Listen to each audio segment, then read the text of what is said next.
Hey guys, this is Jen. Thanks so much for watching this video. Today we're going to be talking about our TikTok comments and trying to discuss them in greater detail than we usually do on the platform in video format.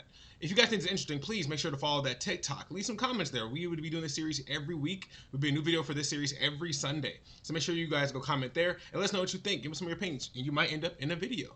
Guys, thanks so much. Make sure to like, follow, and subscribe, and we will see you soon.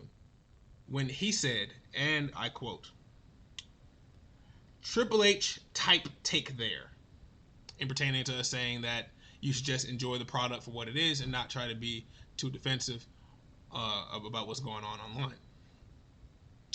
He said, there's nothing wrong with wanting a good product you spend time and money on.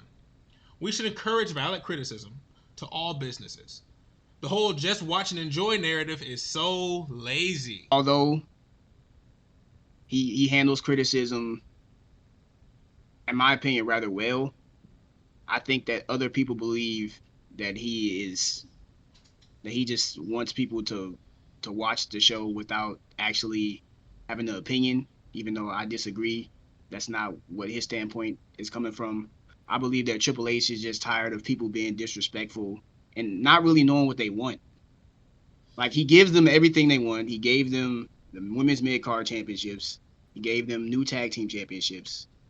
He's given them pretty much. He gave them yeah. He brought King of the Ring back. Is back to better than it's almost ever been. Even though the '90s they had some pretty good runs, but it's pretty much it's GMs. He's brought GMs back. Like, the list goes on. Like, he's given the fan base everything they asked for. Accusations. He's hiring people. We got a AAA. Yeah, AAA. You got Joe Hendry, TNA, all that. Like Joe Hendry. What don't we have? There's not much that we don't have, and if you're still complaining about stuff we don't have, you're nitpicking at this point, because he's giving you 95% of what you want. He gave you most of it. Like I can't even think about since 2022 when he first took over to right now. After all the things we asked him to give us, we've gotten all of them.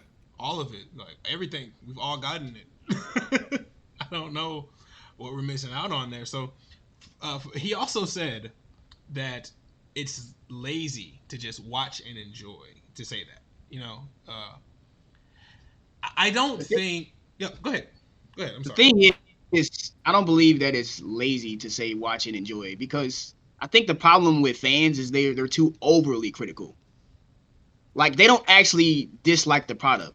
The reason why I know, because it doesn't reflect in the ticket sales. It doesn't reflect in the merch. So you still actually enjoy the product. You're just nitpicking. So if you're nitpicking, you're just grasping at straws. That's a perfect. And you're just you're finding you're angering yourself. You make yourself more angry about little stuff that doesn't really matter. And guess what? Just because you don't like something doesn't mean everybody else got to not like the same thing. Just because you don't like, let's use this as example, Tiffany having a title, that doesn't mean other people dislike her having a title. So only, like, the problem is that there's a strong group of people that are very loud in the IWC.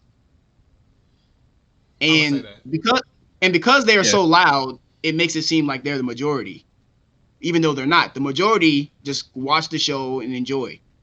Like on Raw. Raw is mostly casuals. Most of the people that go to Raw are casual viewers. It's not many like hardcore. Yes, it's some hardcore people, but a lot of them just want to enjoy the show, have a good time with their family and friends. Sometimes it doesn't take more than that, but they just usually, go ahead. I think that's a great way to put that, man. I think you made it crystal clear that, one, the fans' own vitriol for the man writing the product is so abundant with this comment. To say the Triple H take was negative, you implied it was negative. To say something similar to what he would say, as if that means he's automatically wrong because you don't like something he did in the past, when he's giving you everything you wanted with the show, all of it. You can't name a few, like, anything that you don't want. Like, a certain wrestler's not over. Austin Theory, Karrion Kross, people like that. Jey Uso's on TV too much. Way too much. Little small stuff like that. That stuff you don't like about him. Come on, man. We gotta stop. You gotta stop. I mean, we all enjoy the product for different reasons. We're all fans of wrestling for different reasons, whether it be the performance of the art itself, the storylines, the drama, just the kind of people who hold the titles. I think we should all just learn to coexist and more so find stuff we can co-agree on than disagree with. You rather agree than disagree, right? And you can always agree to disagree because I feel like WWE as a product is for everyone. It's for every fan who likes it. If you like women's wrestling, they've got it. You like men's wrestling, they got it. You like tag team wrestling, they got it. You like developmental wrestling, they got that. If you prefer dramatic storylines, they've got those. Because WWE is for everyone. You can end up being a product more like how AEW was, where you're for one specific type of fan and no one else. Then those particular fans love it and no one else can get behind it. Yeah. Smaller audience. You can be at WWE where you're not particularly trying to please one side or the other. You're trying to make sure you get the best product for everyone who's enjoying the show. And I think that's fair. 100%. But now we're going to shift gears really quick.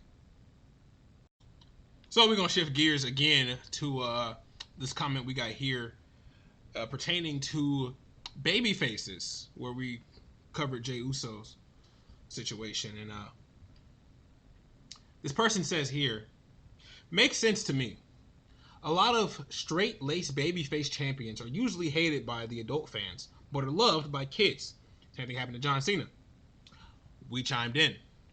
Maybe it's because they come off as a little childish, in which they reply, which makes sense, since this is wrestling and everyone's overreacting.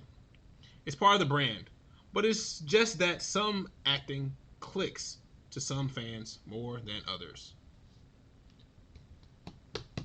So he says, everyone's overacting, right? It's wrestling. Everyone's going above and beyond with the acting. Of course, I understand that. I also think I agree with a lot of his statements and sentiments that he laid out in front of us here. Pip, L, can you guys tell me a little bit about what you thought about what he said when it came down to kids caring about fans sometimes more than the adult audience does? I think it's mostly based off of the presentation.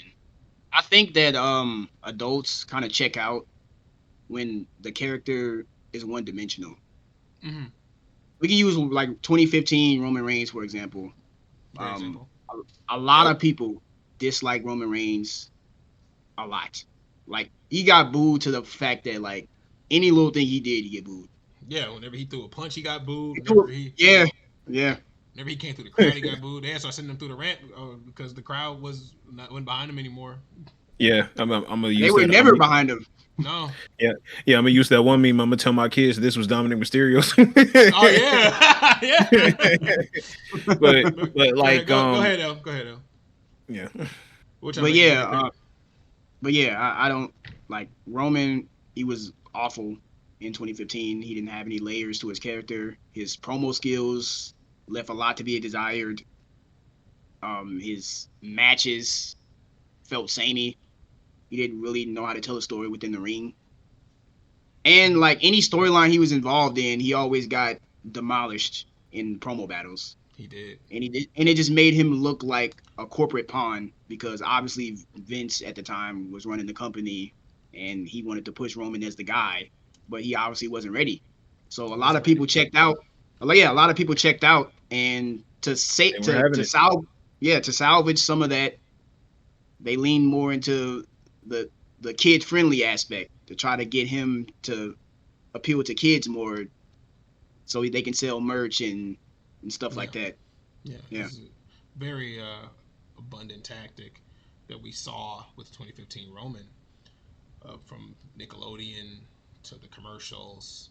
Like he did a lot for the kids because that was easier than trying to appeal to the adults, because it was super easy to just come up with catchphrases.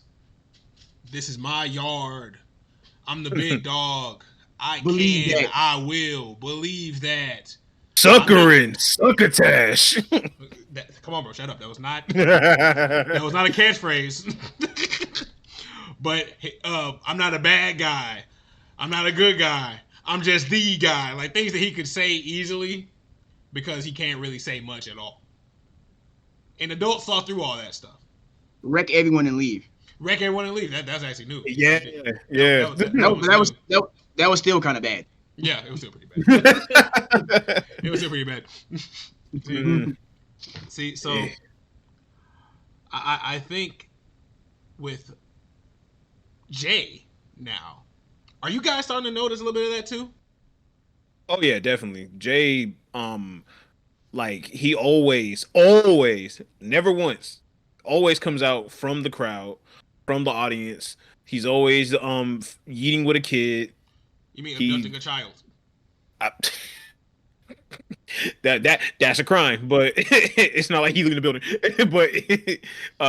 But yeah, like like he mainly spends all of his time, with the kids, and then you can kind of hear them always give out an encore because like it's for the kids. Like I get that a lot of faces will have to use or at least like engage a lot with children, but it's just me. But I think that entertaining, every common denominator is something that a superstar should be able to do to the best of their abilities.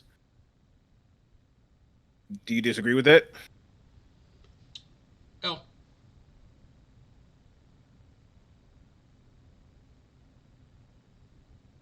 No, I don't. He's he's obviously leaning toward the children and the aspect of trying to be kid friendly. Like I said before, he's doing the same thing that Roman's done, but this time he doesn't have the look of Roman, so it's actually worse. True. And yeah, yeah. yeah, and also as bad as Roman was, he was never Jay Uso bad in the ring. He may have been Jay Uso bad on the mic, but not in the ring. I mean, there were some examples because you can point to times when they had to use much bigger stars like Randy, Rusev, much better wrestlers to make Roman's moves look good. But his moves were pretty simple. Like they were powerful and short. Like the At drop least he kick, could the slap. Yeah, at least Superman he could punch. execute him. At least that's he fair. could Yeah. execute. That's fair. So you Yeah. can't don't disrespect Roman like that. Respectfully. I don't think he was that great, but I don't think he was that bad either. He can at least execute the moves. Yeah. Yeah. And they also said that in wrestling is overacting a lot, and we see that that's true, and we see that this just happens whenever a new babyface is trying to be sold and taken seriously. It's not easy. You're not always going to get a Cody. It's not always going to happen that way. Where people like you and respect you and want to see you succeed, it's not easy getting behind a babyface these days. I would say that it's a really big I say overall that just like entertaining the younger crowd is still a net positive because, they also help sell merch that the adults probably wouldn't buy because like, hey, mom and dad got the credit card, so mom and dad can buy the shirts or the action figures or the toy belts. The Jay has a role to serve, and I think he's serving it to the best of his abilities. Asterisk. But I do understand that a lot of people can really get tired of the overacting, the everyone yeet party. Like you can definitely see that it's run its course in the crowd sometimes, but you know, I still think that the younger crowd still matters in the grand scheme of wrestling entertainment because it is entertainment at the end of the day. I feel like wrestling isn't always just about entertaining children or adults. Sometimes it's just about getting in and getting out without people getting hurt and trying to give the best performance for whoever's watching. And when you have to lean from one side to the next, that's how you get a Jey Uso or you get a CM Punk. Neither of which is great on the other end of the spectrum because once you get to either side, that's when you start teeter tottering with irrelevancy. That's my thoughts. And we're going to shift gears on that. That's all right with you guys. With that, All right, guys. So, yes, the next comment we got here is going to be the last one we do for today. It was mentioned by Kyle Miller. He says, I'm not really a fan of knowing. I miss kayfabe. How can you suspend disbelief and know it doesn't make sense? The death of kayfabe, I would say, was very slow, but inevitable. To get my thoughts off on this really quick. In the earlier days, it was so much easier to I guess you could say, hide some of the things that went down backstage. You could hide what went down in the company. You could hide what went down at the buildings, because that was all hush hush. No one really ever found out about that. Nowadays, with leakers, people who are posting information, uh, people, the news outlets, it's so much easier to find information like that. So it's so much harder to hide. You know, um, I do wish that kayfabe was still around, because some examples of that being how some heels still behave like heels in public. But some guys like Austin, some guys like Dom, like they don't do that. And they play bad guys on TV, but they understand that's TV. Yeah. L, you want to chime in? Yeah, like to piggyback off what you were saying, Of course. how it was inevitable. It's the 21st century, man. Like everything is fingertips away. Like there's so much information that we are subjected to now than we didn't have earlier on. And like right now, I could look up who the WWE is about to resign, or what's the speculation of them, who are they're gonna resign, and 9 times out of 10, it could be wrong. But the fact that I could look it up, and then what if I'm right? What if I look it up and I'm right? Then the element of surprise doesn't exist anymore. It's gone. So Yeah. so it kind of takes the wonder out of it. It takes like the spark out of it because we kind of already know before it happens.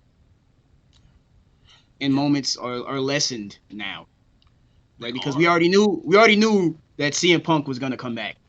If we were just surprised and we didn't know, it would have made the moment even bigger. Let me tell you how in depth they got with that. We knew CM Punk was coming back because they actually told us about a trademark and released and shared around globally a re-recorded version of Cult of Personality before the show even started. We knew he was coming out then and there. Oh, they're remaking his theme song. It was no surprise. Like we all knew, it was one of the worst kept secrets in wrestling. Pip, any comments on that? I think that there is a way to still keep kayfabe the same way there is to like avoid spoilers in any media.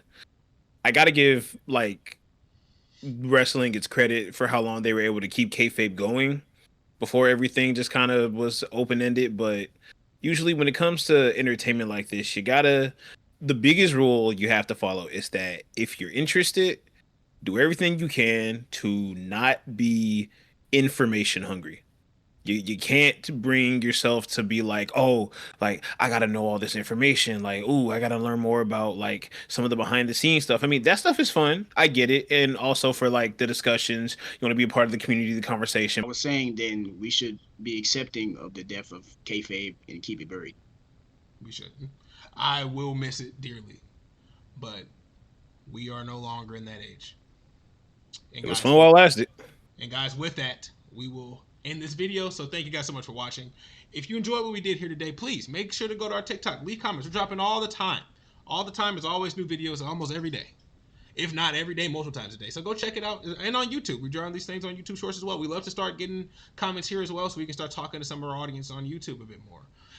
Any way you interact with DBW, we will be delighted to have you on the show and talk about it. If we agree or disagree, it doesn't matter. You will still be respected on this program. So, guys, thanks for watching. Look forward to the next episode, and we will see you next time. Bye-bye.